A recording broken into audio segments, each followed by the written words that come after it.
All right. Real bar talk, Con. Ooh, let's go. How's it going? I'm doing good. Excited.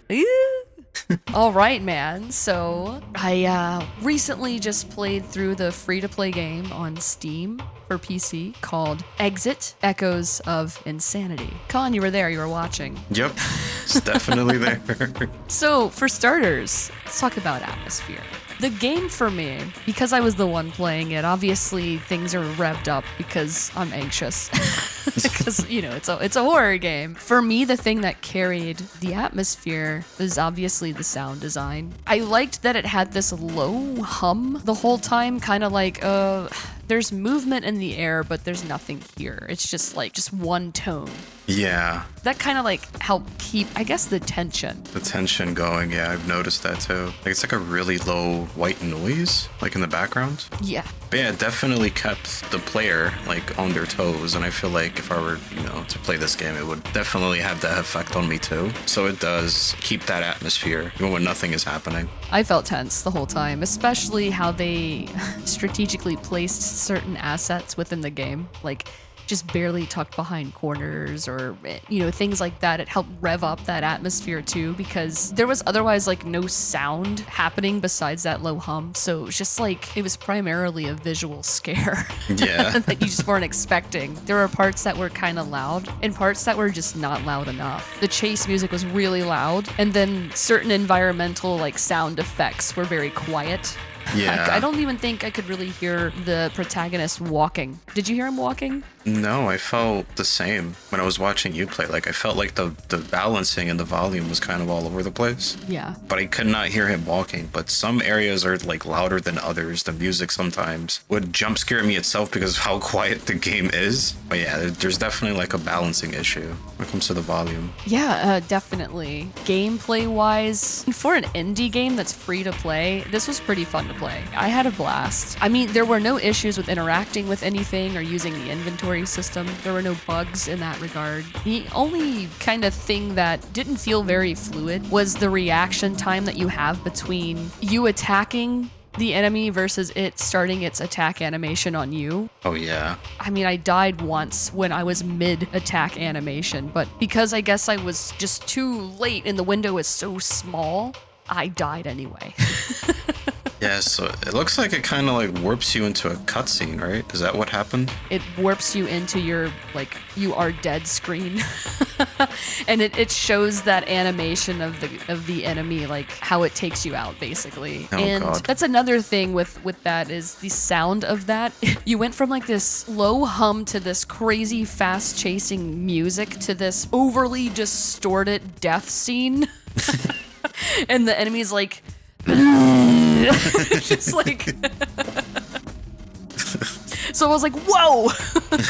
There were some stuttering issues, when moving the camera around. It just wasn't very smooth in that regard. Combat was okay if you could get the timing right. The puzzle design and the game mechanics as far as everything else, interacting with things and messing with inventory, it worked as intended. I didn't have any issues there. Unlike, for instance, Silent Hill 2 Remake, there were moments, Con, in that game, and it made me so mad when you're just trying to interact with a door and you have to move the camera and James just the right way to do it. Oh my God, yeah. There was none of that in this, so I can definitely praise it for that. Puzzle design and flow with the balance of the game. I feel like the game was pretty balanced between, evasion and puzzles. I feel like you could progress pretty quickly or slowly depending on your anxiety of the thing.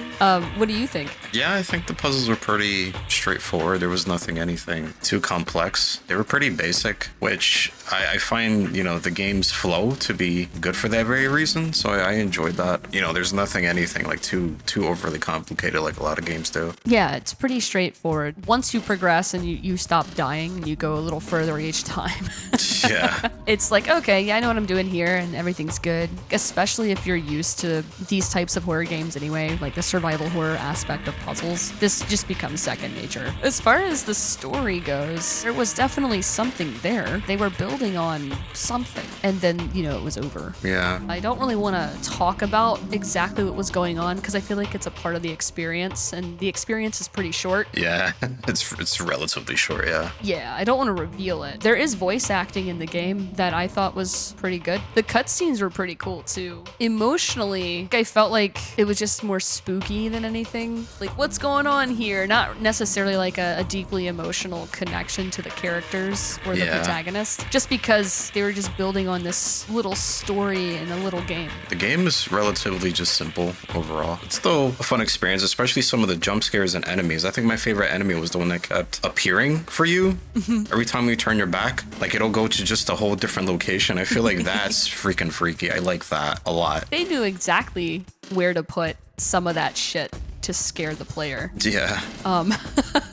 Simple by nature, but very effective. Yeah, like the subtleties, I feel like are the freakiest jump scares, and they kind of did that here. Surprisingly, I'm like, what the hell? This stuff scared me? Holy shit. You can probably beat it in one run if you're lucky. If you play just right. It's one of those games where it's not like, oh, I just beat it, and so that's that, and that was short. I played through it a few times.